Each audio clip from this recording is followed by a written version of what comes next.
ხელოვნური ინტელექტის აზრით, თუ 2025 წელს საქართველოს და ბრაზილიის ეროვნული ნაკრებები ერთმანეთს დაუპირისპირდებიან, შანსები ასე გადანაწილდება: ბრაზილიის გამარჯვება 80-15 საქართველოს გამარჯვება. 5 რატომ ასე ფიქრობს ხელოვნური ინტელექტი? ბრაზილია. ჰყავს მოთამაშეები მსოფლიოს წამყვანი კლუბებიდან.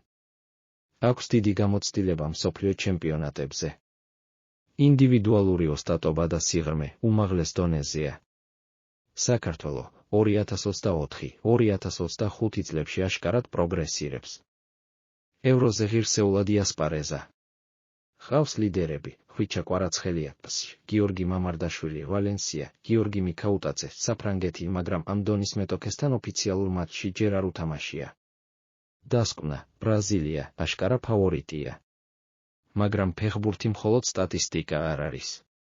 და თუ საქართველო იდეალურად მოემზადება, მოტივაციაც მაქსიმუმზე იქნება და არ დაუშვებთ შეცდომებს, მაშინ ყველაფერი შესაძლებელია.